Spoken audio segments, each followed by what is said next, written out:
Vida longa e próspera comunidade escolar, começando mais um AL Podcast, audaciosamente indo onde nenhuma escola jamais esteve. Eu sou o professor Felipe Fraga, diretor da Escola André Leão Poente e mediador, pelo menos, desse episódio do AL Podcast.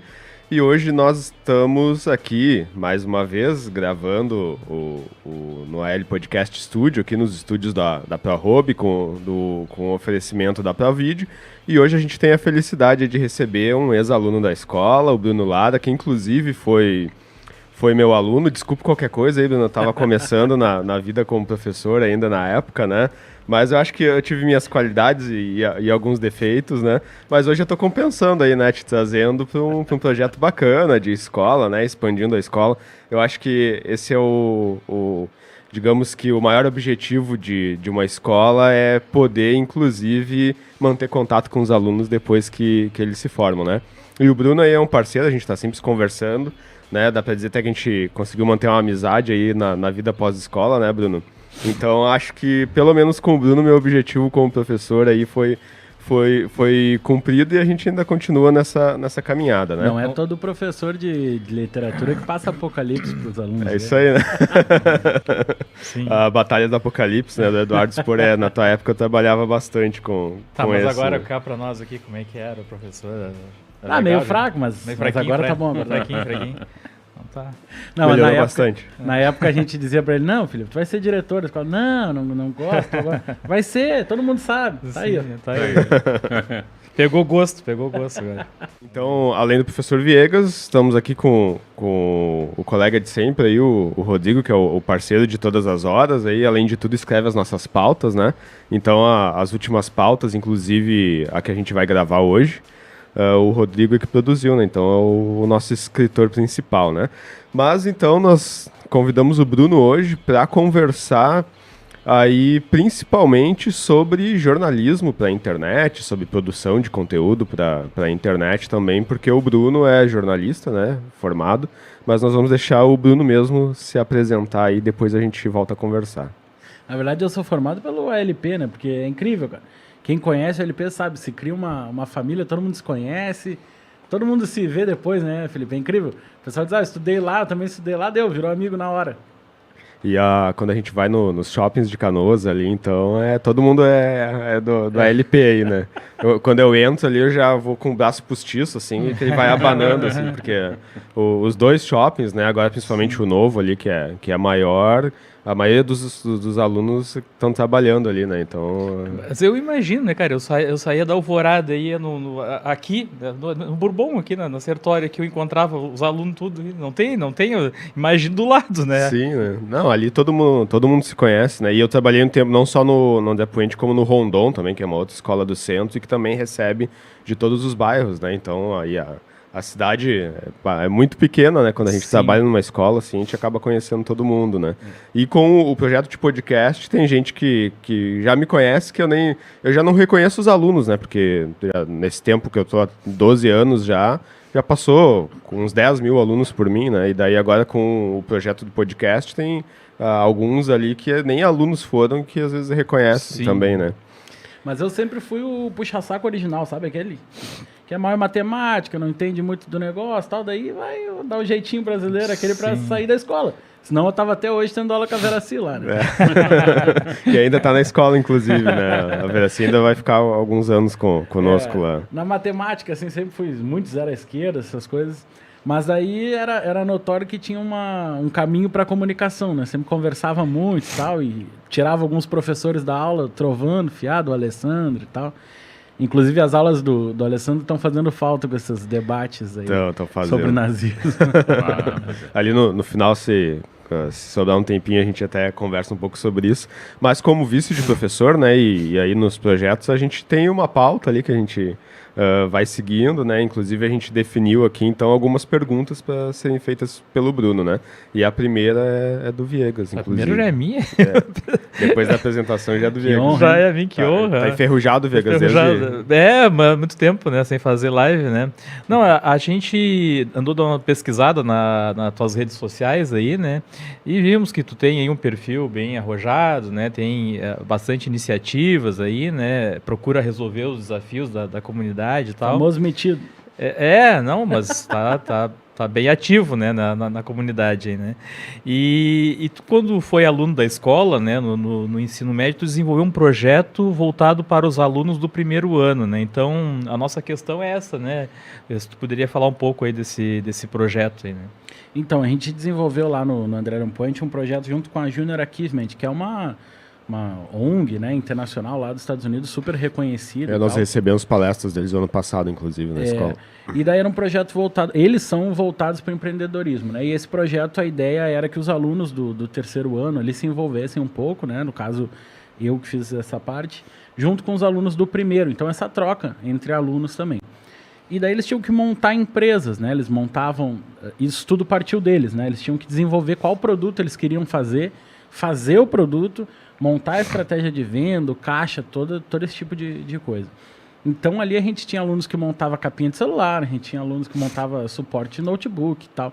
E eu até me surpreendo, porque eles foram super bem, assim, e eu não sei porque que nenhuma delas continuou depois. Às vezes a gente começa um projeto em escola, assim, mas com certeza a experiência para alguma coisa eles estão usando hoje em dia, né? E o Viegas deve lembrar bem, porque isso foi desenvolvido na época do Politécnico, que tinha o seminário integrado. Lembra dessa época aí? Eu me lembro que na época teve um problema ali, porque os professores não receberam muita instrução, formação, nada, né? Foi meio que te vira aí e faz alguma coisa nesse contraturno. O que se diz que aconteceu ali naquela época, que é do Tarso, o governador e tal, né? E ele foi ministro da Educação e ele já sabia desse projeto do novo ensino médio, que já estava sendo construído, né? E daí ele meio que se adiantou e colocou aquilo que está chegando agora como novo ensino médio, né? Então era meio que os itinerários formativos ali que chegaram como seminário integrado, né? A única coisa é que algumas escolas, acho que a maioria inclusive era no turno inverso, né? E o Bruno era um que não saía da escola, né? Aí ele tava lá, estudava de tarde, mas estava de manhã lá. Não sabe que lá no Feijó não, né? Lá no Feijó era no turno no turno mesmo, era né? no mesmo turno. E alguns Tanto casos... que tiraram, né? Na época teve um pouco de chiadeira que tiraram a carga horária de algumas disciplinas, né? E o que acontecia? Algumas escolas colocavam no mesmo turno, né? Daí tinham 6 períodos, as outras faziam 5 e era no contraturno, né? Mas aí aqueles alunos que já trabalhavam, faziam estágio e tal, eles não precisavam fazer porque eles compensavam com o estágio, daí fazia a comprovação de que já trabalhava e tal, né? Mas eu me surpreendi na época com a qualidade de alguns produtos, sabe? Eles faziam aquelas almofadinhas de colocar o notebook em cima, sabe? E, cara, ficava... Assim, não perdia nada para as que se vendia no mercado, sabe? Sim. Inclusive o Chromebook veio numa dessas hoje que tinha na escola lá e eu uso, né? Pra te ver. Se durou até hoje é porque era bom. Sim, uma coisa vai fazer 10 anos já, né? Eu imagino. É bom mesmo. Vai lá, Rodrigão, então... Bom, prazerzão te receber aí, Bruno. Prazer é todo meu. E dando sequência a essa questão aí que até foi colocada inicialmente pelo Viegas e tal, né? A gente já está falando sobre educação, né? E a gente também viu, quando pesquisou o teu perfil, que tu teve um engajamento na tua vida universitária, né? Atuando, inclusive, como integrante do Diretório Central dos Estudantes na tua faculdade.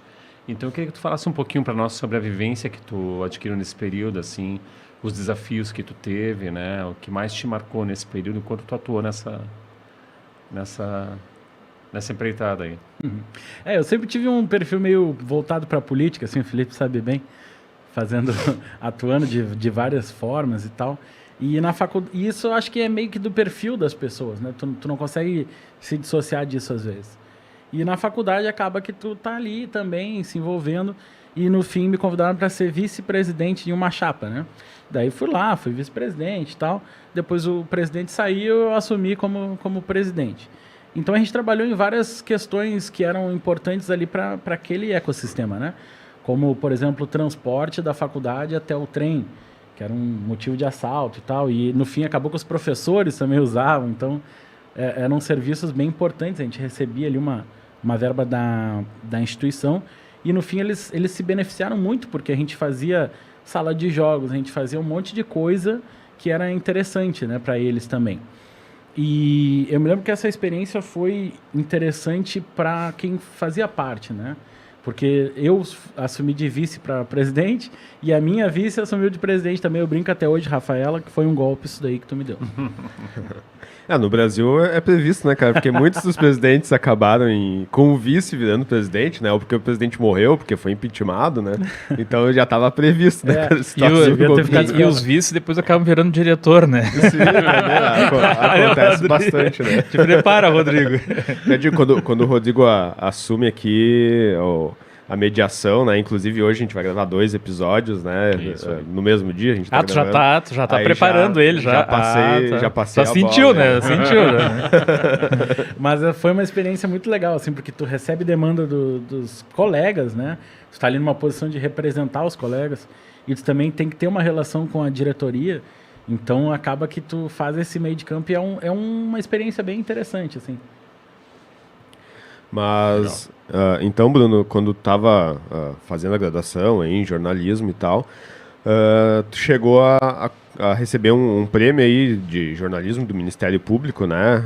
Na categoria reportagem universitária e também o prêmio Ari Banrisul de jornalismo, né? Para quem não é dessa área de jornalismo, inclusive, eu sou totalmente ignorante, né, nesses prêmios aí, né? Então a gente queria te dar uma oportunidade de falar, né, qual foi o projeto que tu inscreveu para esses prêmios e tal, como é que funciona para se inscrever, como que é a escolha, né? E também de como tu te sentiu de ter sido agraciado com esses prêmios aí, né? Isso motiva muito, né? Essa história de prêmio aí para quem é aluno e tal, funciona muito bem. Na verdade, era um trabalho em grupo, assim, que foi nos proposto e tal, e a gente resolveu falar sobre moradores de rua. Então a gente foi atrás e fazer aquele trabalho de campo mesmo, ir lá, conversar, ver, cara, por que tu tá na rua? O que te trouxe até aqui? Tu quer sair, não quer sair? E a gente descobriu várias coisas, assim, que para nós eram completamente inéditas, assim. Tinha pessoas que estavam na rua porque queriam estar na rua e não querem sair de lá. Elas estão lá por opção. Uhum. Então não é aquele... Muita gente tem aquela impressão de que não, tem que tirar as pessoas de lá. Não, tem gente que está lá porque quer estar lá. Tem muita gente que saiu por causa da família, tem muita gente que saiu por causa de questão sexual que a família não apoiava. Então, assim, o mais diverso, a gente viu muita solidariedade. Tinha gente que a gente entregava, o cara estava ali morando na rua, a gente entregava roupa, um saco de roupa, e eles diziam, não, eu não preciso, dá para o fulano ali que mora do lado, porque ele precisa mais do que eu. Então, tu via assim, te chocava, né? E esse trabalho foi desenvolvido com um grupo muito grande de colegas, ali com a Evelyn, com o Wagner, que era o nosso diretor na época, inclusive recebeu 500 prêmios do Wagner, um baita jornalista já, e a Vanessa, vários outros, a Sara era a nossa professora, eu sempre fui, né, o puxa-saco original, então tem que falar na professora. E a gente desenvolveu outros projetos como revista também, mas esse nos marcou muito porque a gente ganhou os 2 principais prêmios do Estado, né? A ARI é a Associação Rio Grandense de Imprensa e o Ministério Público do Rio Grande do Sul, são 2 instituições muito reconhecidas, né? E a gente ter ganho esses prêmios é de colocar no quadro e entregar para a mãe. Massa. E eu acho que quando tu te apresentou, tu não falou sobre a GBC, né? Que hoje tu atua aí na GBC, né? Que é um portal de notícias da região metropolitana, principalmente de Canoas, que é a cidade onde nós moramos. Então é onde o Bruno atua hoje, né? Que é exclusivamente jornalismo para a internet. Inclusive a gente depois, nas próximas perguntas, vamos se debruçar mais sobre essa temática aí. Mais a segunda do Viegas agora, então... Bom, em 2013, né, tu atuou como professor voluntário do projeto Mais Educação, né, em uma escola de ensino fundamental, né. Até eu ia te perguntar como é que funciona isso, depois eu sigo na pergunta, né, mas como é que funciona isso para te ser voluntário? Tu chega lá na escola e eu quero ajudar aí e tal, e já pode ou tem que ter um processo mais burocrático para... Não era um processo muito burocrático, não. Senão existia uma formação, coisas desse tipo. Tu chegava lá, tinha que estar cursando, tinha que ter alguma coisa, obviamente, para aquilo que tu está te propondo, né? Mas era uma ideia de contraturno, assim como o da Júnior aqui, lá. Até eu acho que por isso que eu topei aquela ideia lá antes. Sim. Mas a ideia era que tu tivesse uma atividade extracurricular no outro horário, né?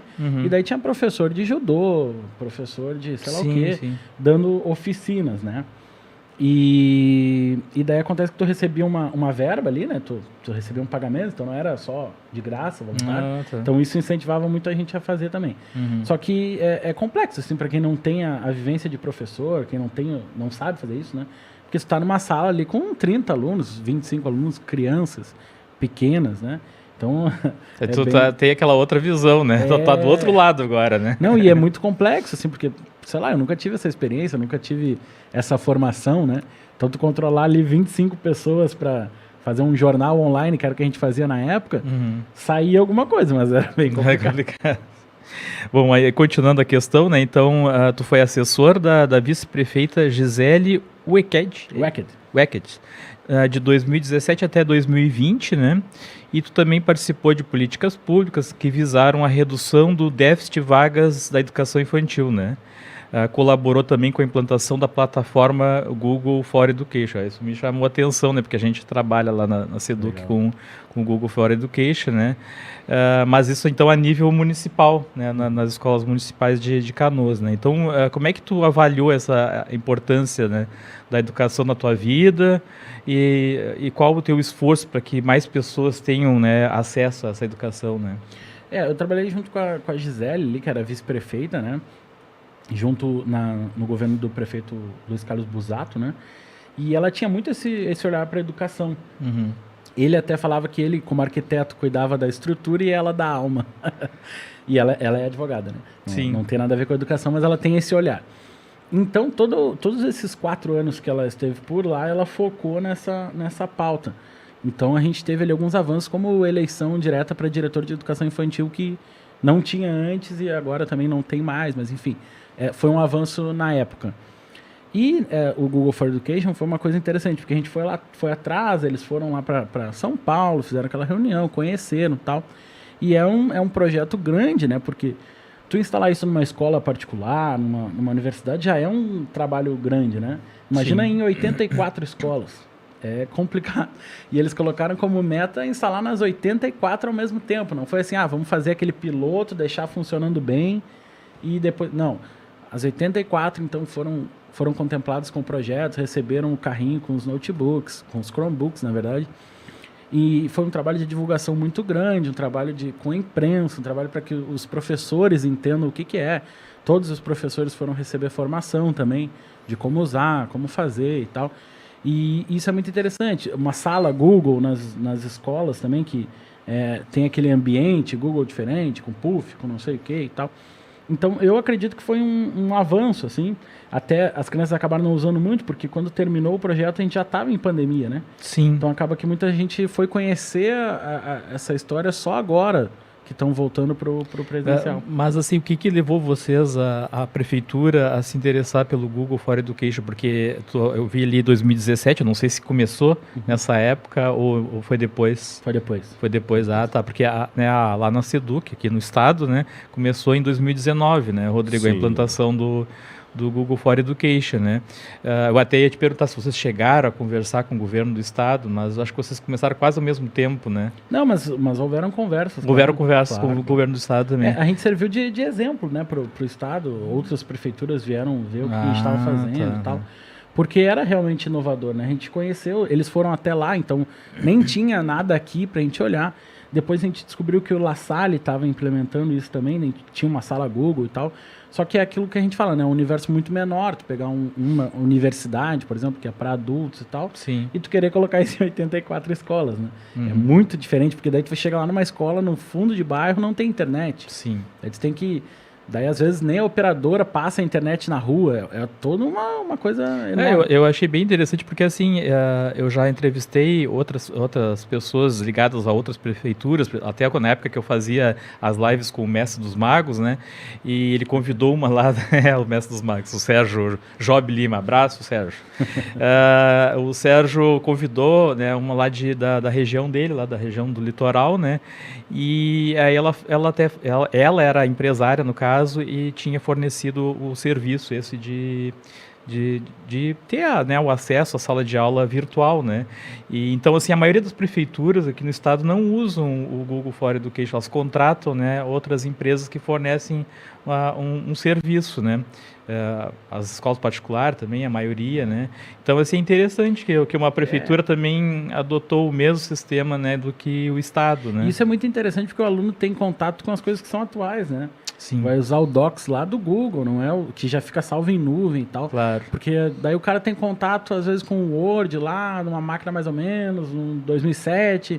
Daí já recebe um arquivo mais atual, já não consegue nem abrir. Fica aquele negócio todo, entendeu? E eles já tinham acesso ali a tudo que o Google pode oferecer com toda a segurança de pesquisa. Por exemplo, se o aluno... Eu me lembro que a gente comentou muito na época que se o aluno colocasse bomba no Google, por exemplo, apareceria uma bomba de chocolate. Sim. Tem toda uma mecânica diferente, né? Eu não tenho nenhum vínculo com a Google, né? Mas, assim, a educação tem o acesso gratuito, né?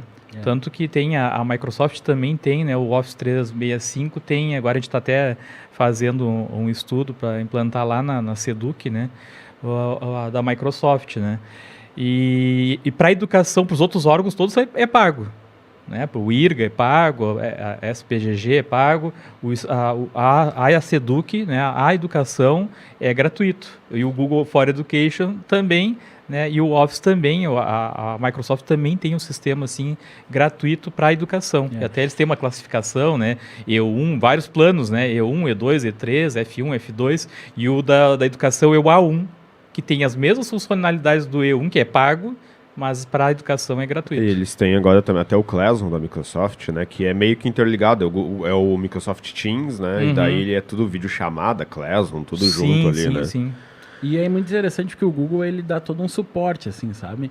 O gestor da América Latina teve em Canoas, trouxe o Ives Urquiza, se não me engano, que é embaixador do YouTube no Brasil. Então eles trazem toda uma estrutura para conversar com o prefeito. A gente fez um evento para todos os professores no Parque Shopping Canoas para explicar como ia ser, para trazer a experiência, aquela coisa de telão bonito e tal. Sim. E dar um novo gás, assim. Vejo que todo mundo ficou bem empolgado com a nova ideia. Isso que ele falou, eu posso confirmar lá, porque a gente trabalha direto com o pessoal da JetEdu, né?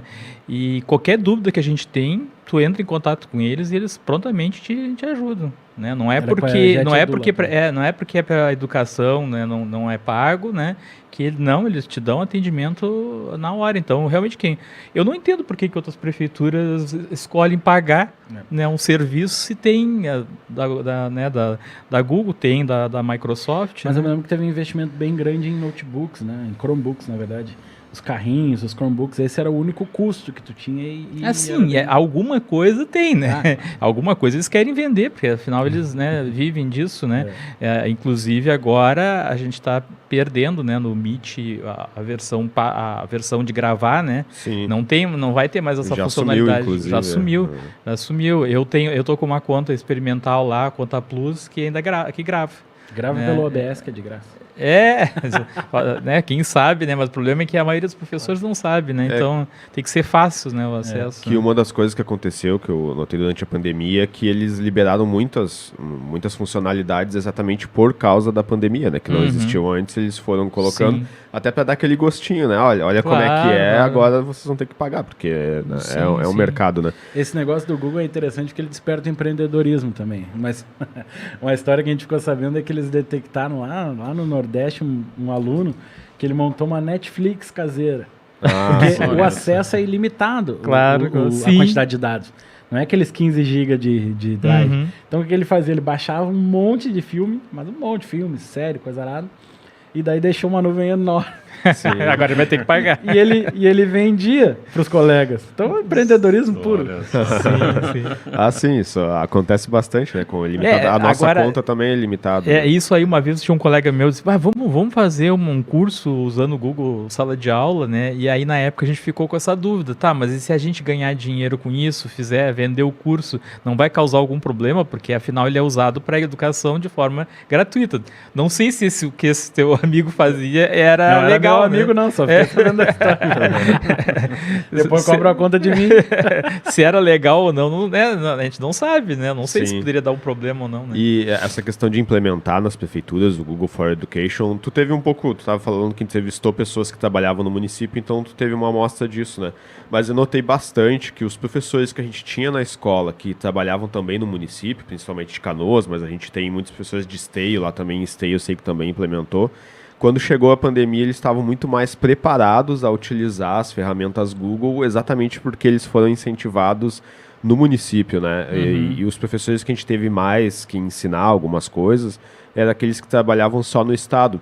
E no estado até foi implementado, mas muito mais devagar, assim, né? Porque o e-mail@educar a gente tem desde 2015, 2016, né? Que chegou pra gente utilizar. Já eram as ferramentas Google for Education, né? Só não tinha aquela proximidade de ter uma empresa, que nem a GetEdu, dando aquele suporte, né?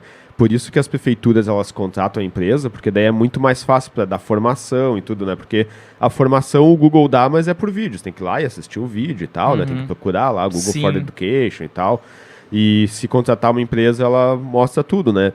E no início os professores estavam muito engatinhando, né? Porque nem todos, a maioria dos professores eram migrantes digitais, não tinham muito contato. Hoje, às vezes eu tenho que ensinar ainda a professora a anexar no e-mail algum arquivo lá, porque eles não acham o clipezinho ali para anexar, né? Ligar o projetor é clássico. Sim, imagina. Eu digo muito que eu virei diretor. Sempre tinha um aluno profissional em ligar. Sim, eu digo muito que eu virei diretor por causa disso, que me chamava o tempo todo para ligar projetor e alguma coisa lá assim. na O escola Felipe era o também. nosso aluno da tecnologia. O Bruno lembra que às vezes eu tava dando aula, batia um professor, tu pode me ajudar lá com a caixa de som? A caixa de som da escola até hoje é um eu problema, também, né? eu também, seguidamente me chamava na sala. E daí tu vê que os professores que trabalhavam no município estavam bem mais preparados, né? Tanto que no estado, a gente estava conversando em off, é agora que está chegando os Chromebooks, né, e tal. E no município já tem, antes mesmo da pandemia, alguns já tinham, né? Então os professores estavam mais preparados, né? Aí é uma outra experiência, tanto que nas escolas de Canoas e Esteio também, tu vai na frente da escola, tem uma placa, ferramentas Google for Education e tal, né? Legal. As do estado ainda não tem isso. Isso pode ser que chegue em algum momento também, né? De ter essa parceria mais próxima, assim, com as ferramentas, ou até daqui a pouco vai migrar para a Microsoft, né? Porque eles também estão Aí entrando. entra uma outra questão, né? Tu imagina a polêmica que dá botar a placa do Google for Education na porta da escola. Ah, né? sim. Né? Aí entra, né, toda a questão estado tem política. mais- né? tem mais isso, Tem mais né? visibilidade, né? Apesar de que hoje a placa na frente da escola é pouca gente que vai ver, né? Mas hoje todo mundo já utiliza as ferramentas Google e posta, já tá for todo mundo vendo analisar nas é redes besteira, sociais, né? Mas tu sabe que sempre não tem mais né? muito como fugir disso, não, né? Bueno, antes de passar para a minha pergunta, eu só queria fazer uma colocação, já que vocês falaram agora há pouco sobre o Junior Achievement, né?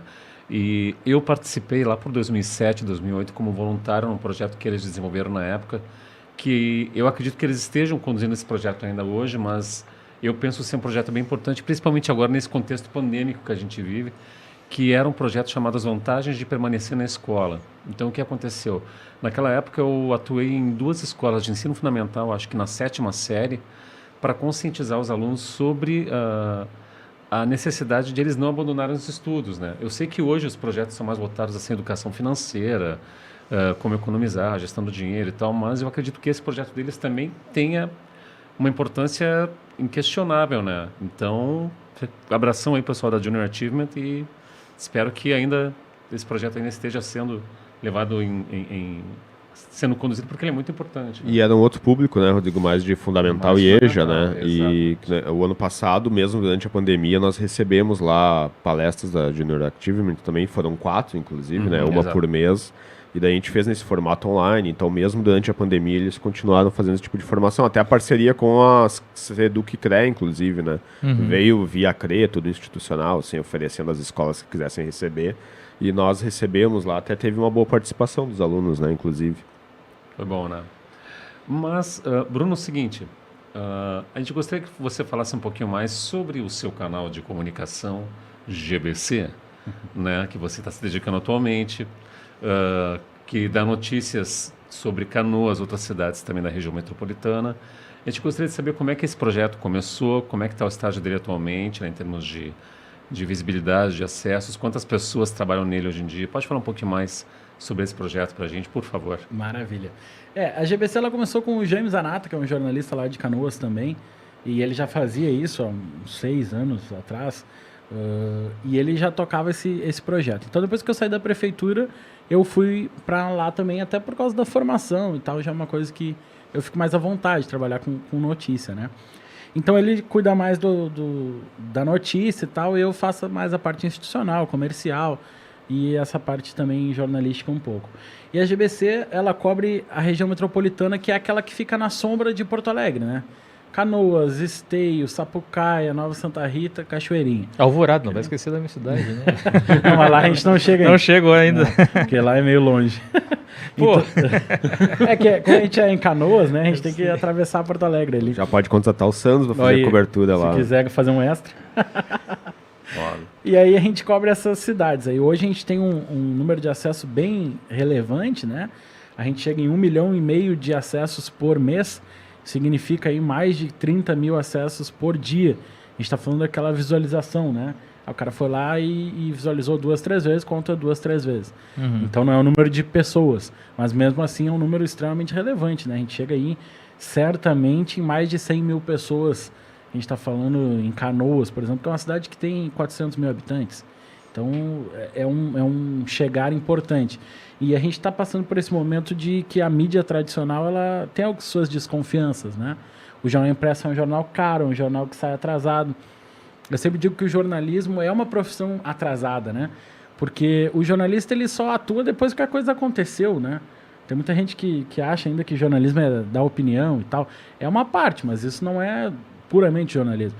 Então, para o jornalismo entrar em ação, quando chega a nossa vez de fazer alguma coisa, ou alguma coisa já aconteceu, né? Ou alguém já investigou, ou alguém já foi condenado, ou alguém já foi morto, ou aquela iniciativa já foi implementada. Então, eu brinco que a gente está sempre atrasado e o jornalismo é aquilo que acontece agora, né? Não adianta a gente querer fazer aquela coisa de escala, de um produto que tu vai vender daqui 1 mês, 2 meses.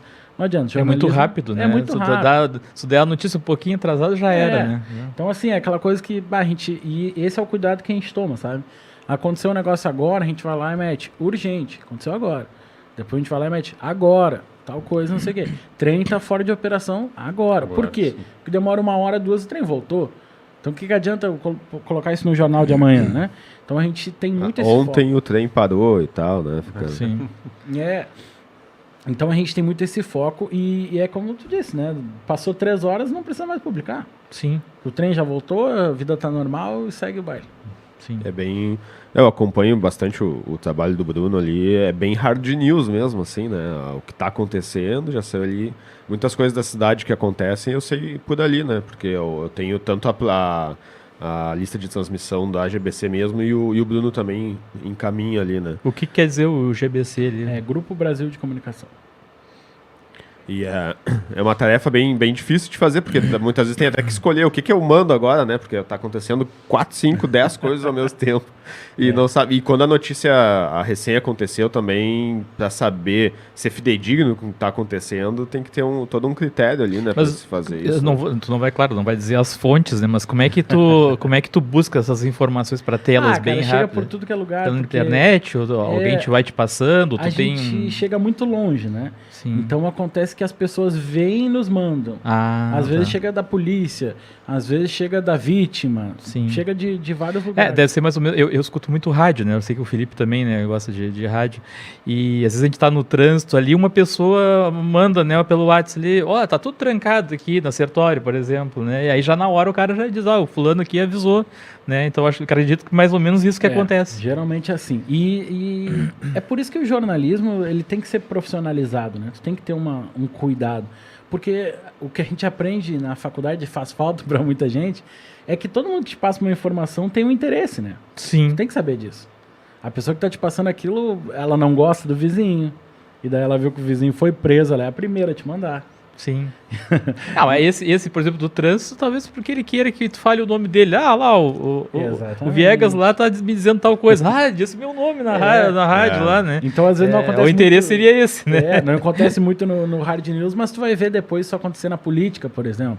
O vereador, o assessor do vereador vai lá e diz, o outro vereador tá sendo investigado não sei do quê. Tá aqui o processo. Sim, sim. E se tu entra na onda ali, se tu não conhece o interesse de cada um, aí é... E se é uma notícia rápida, tu não tem como correr atrás da veracidade, né? Porque tu vai correr atrás, já passou a notícia. Mas é isso que transforma, é isso que diferencia o jornalista do cara que publicou no Facebook, né? Sim. Por isso que a gente toma um cuidado sempre de... Tu conhece as fontes. De fazer 2 coisas.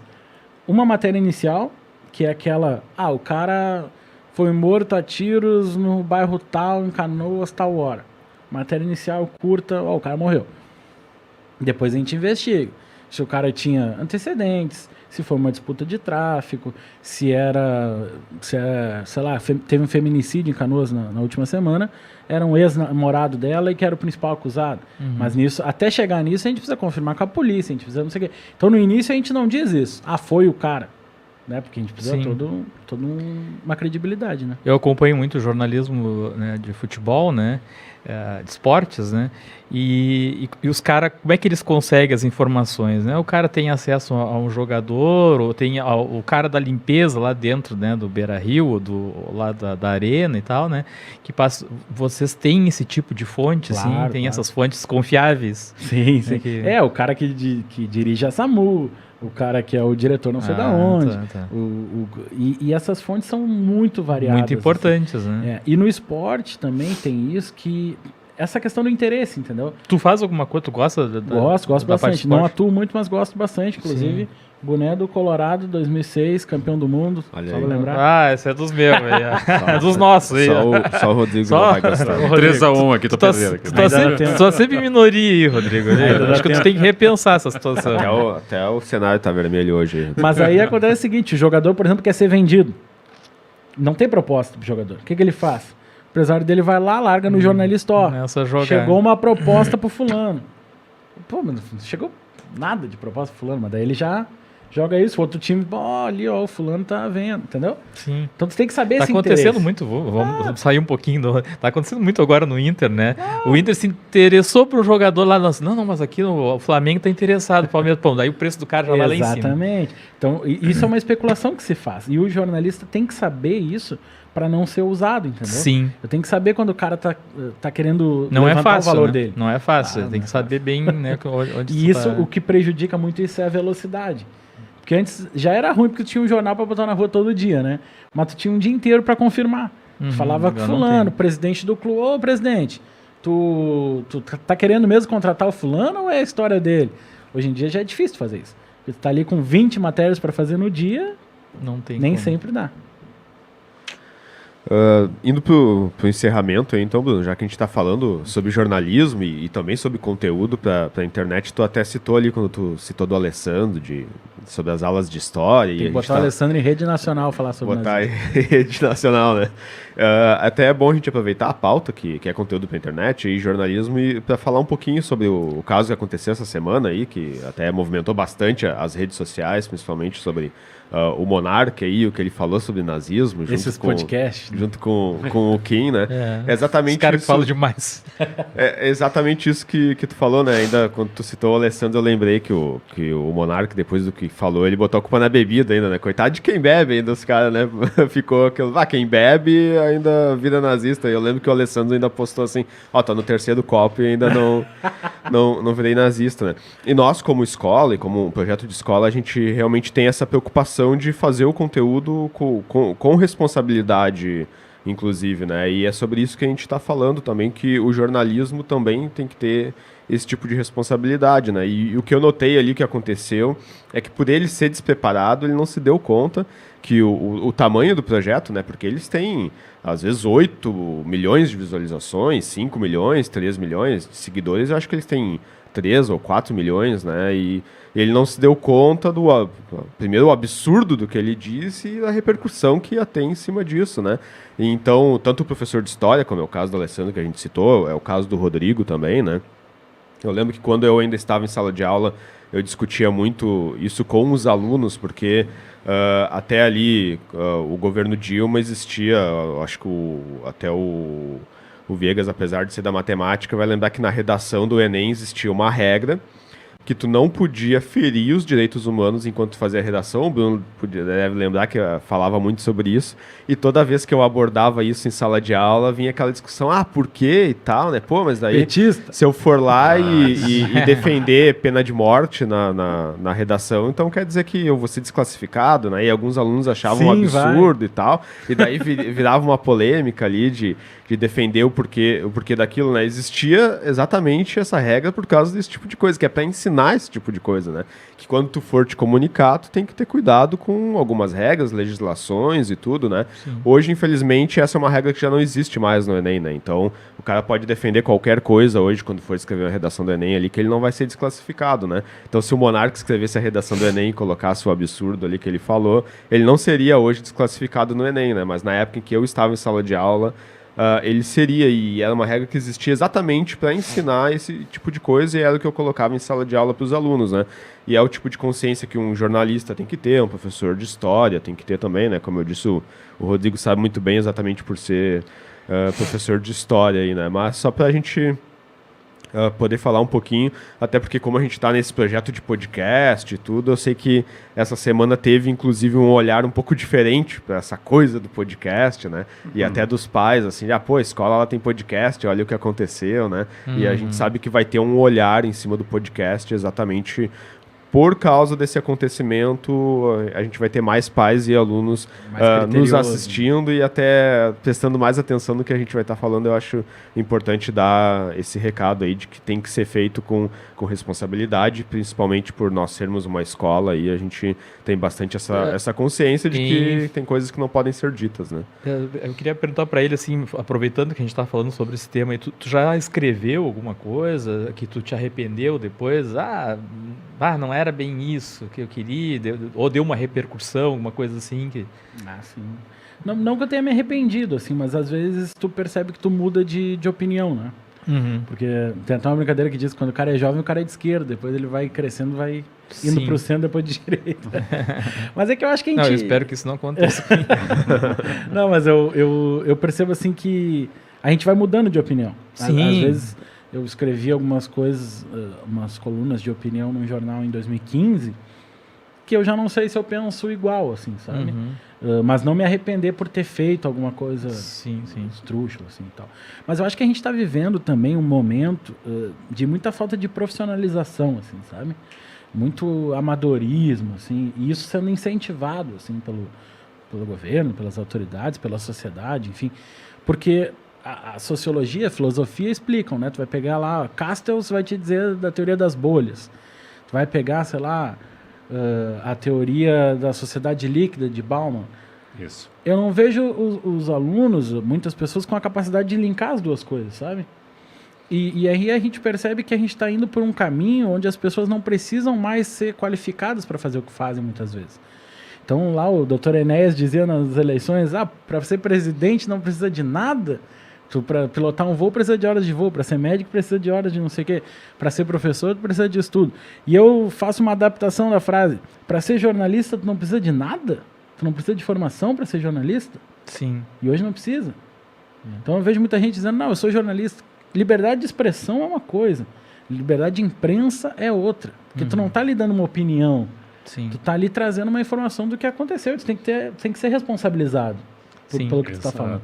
Tanto é, e isso é tão importante que a primeira emenda nos Estados Unidos, que as pessoas gostam muito dos Estados Unidos como referência, a primeira emenda é a liberdade de imprensa. Agora, todas as profissões estão passando por isso, né? E isso faz parte da globalização, faz parte dessa facilidade que a gente tem hoje de comunicação, né?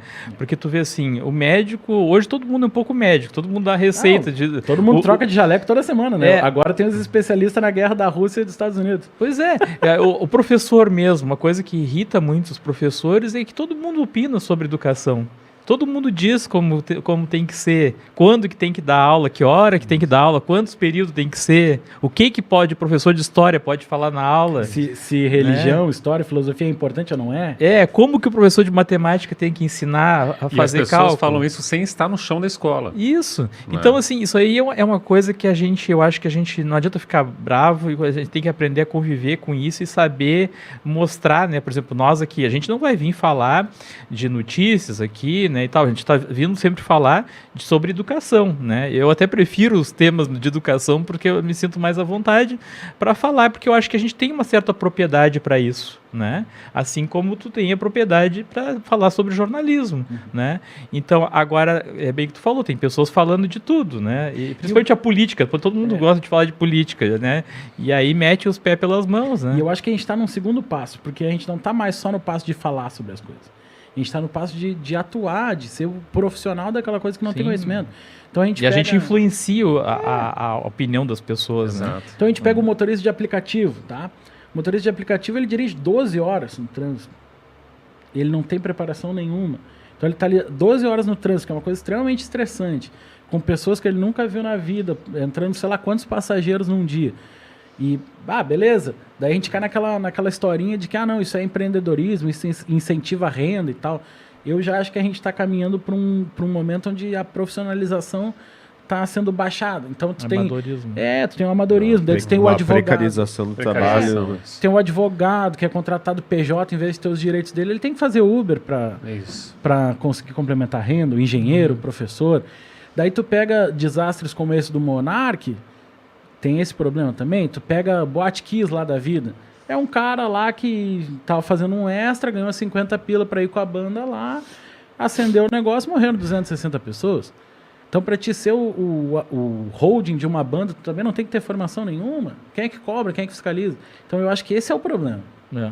E está tudo muito ligado à responsabilidade que as pessoas precisam assumir. Eu acho que essa pauta é importante, porque, por exemplo, essa manifestação do Monark, ela ocorreu num contexto em que tu vive num país em que grupos neonazistas cresceram 270%, de acordo com um estudo recente, né? E você teve um outro comunicador, que fez uma saudação nazista durante uma transmissão, durante uma entrevista.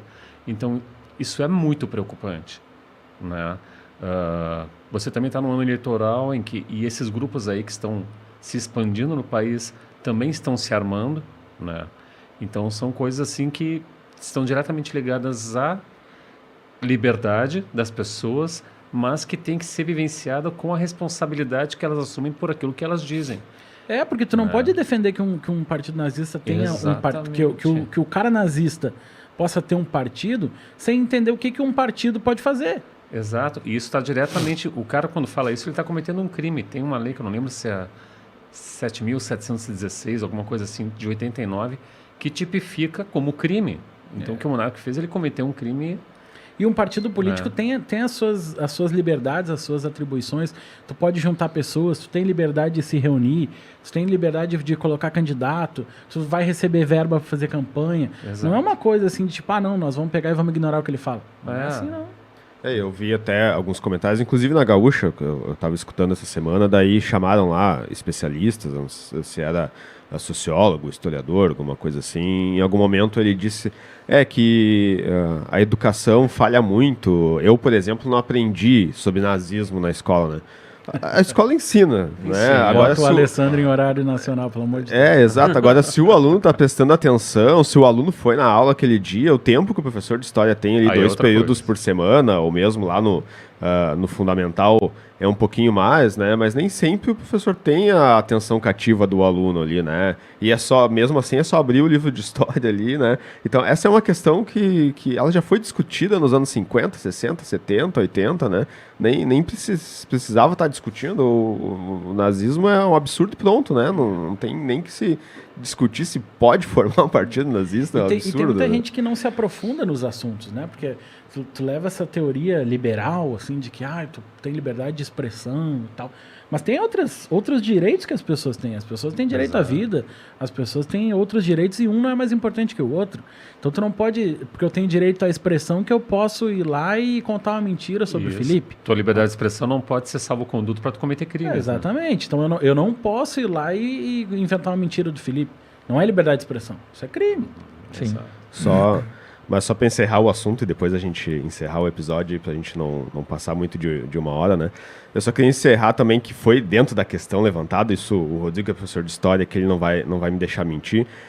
Pelo menos não mentir sozinho. Não mentir sozinho, pelo menos, né? Sim, até porque, né? Sabe como é que é? Porque falta não justificada. Se estabeleceram, e isso as pessoas confundem muito comparações, por exemplo, nazismo e comunismo. Mas por que nazismo não pode e comunismo pode? Nós temos partidos comunistas, tem o PCB, o PCdoB e tal, né? É porque dentro da filosofia, digamos, nazista, da filosofia comunista, está na filosofia, no cerne do nazismo, matar pessoas, né? Nós queremos eliminar pessoas, judeus, pretos, gays, né? Então, dentro da filosofia nazista, esse é o cerne da questão, né? Agora, dentro do comunismo, já não, né? O comunismo é uma outra coisa que não tem dentro do comunismo matar pessoas. Comunistas e regimes comunistas fizeram isso, aconteceu, principalmente lá... Nem comer criancinha, né? Nem comer criancinha, no stalinismo, né? É a mesma coisa que no cristianismo. A gente sabe que dentro da filosofia cristã não existe matar pessoas, né?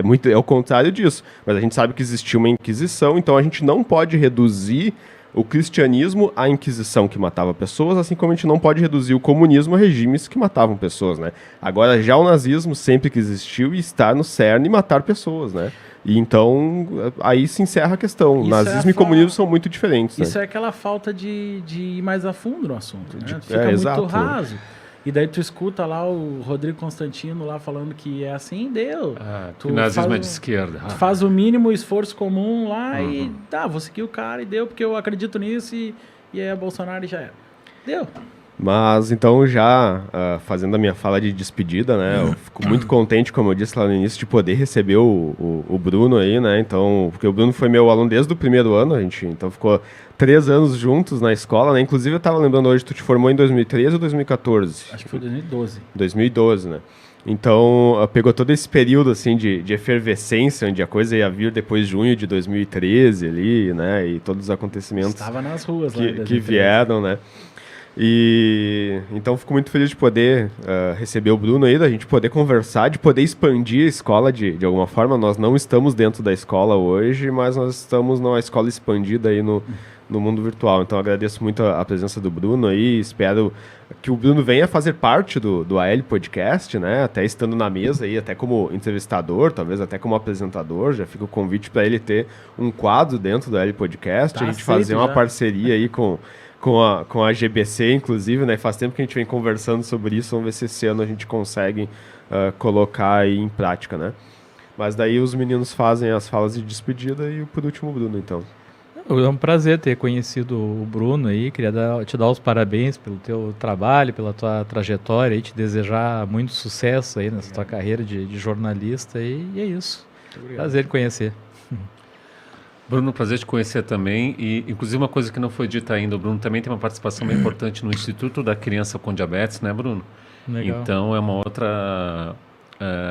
outra vivência aí que vale a pena a gente registrar aí, porque é uma coisa super importante, enfim, né? Te agradecer bastante pela tua presença aqui, né? Te convidar para voltar outras vezes, inclusive também como mediador, como apresentador, e porque tu precisares aí, a escola está à tua disposição aí, meu velho. A honra é toda minha, eu que agradeço por terem lembrado de mim. Espero não ter falado muita besteira aí, se falei corta, pelo amor de Deus. Não, já tem eu aqui no quadro, então não te preocupa. Tá tranquilo. A gente não é muito fã de cortar, não. Muito pelo contrário, a gente gosta que tenha, né? E no Instituto da Criança com Diabetes, lá eu também faço comunicação, e é muito legal porque tu trabalha com uma causa, assim, é uma coisa impressionante. O Instituto, ele atende 4.300 crianças com diabetes, tudo através do SUS, então não tem nenhum custo para as crianças. E quando uma criança descobre que tem diabetes tipo 1, é um choque muito grande, porque é uma coisa que fica pro resto da vida, né? Sim. É um tratamento super caro. Então, um kit inicial de diabetes lá custa R$518 e dura um mês. Então, é um tratamento caro. Então, o Instituto faz todo esse acolhimento. Lá tem todos os profissionais, com psiquiatra, com nefrologista, com endocrinologista, com enfermeiros e tudo mais. E também na primeira consulta o paciente já sai com o primeiro kit, né? Que demora ali um mês para ele conseguir receber pelo SUS e tal. Então é um trabalho excepcional que tem aí 24 anos, comandado lá pelo Dr. Balduino, pela Ana e pelo Falcão, que é o presidente lá, que era o jogador do Inter. Não. Pô, Falcão. Claro, Roberto Falcão. Show de bola. Só podia, né? Mas meu agradecimento aí, fico muito feliz de ter vindo aqui gravar com vocês e tá aceito o convite. Quando quiser é só chamar. Então tá, obrigado Rodrigo, obrigado Viegas, Valeu. Obrigado Bruno e vida longa e próspera a todos.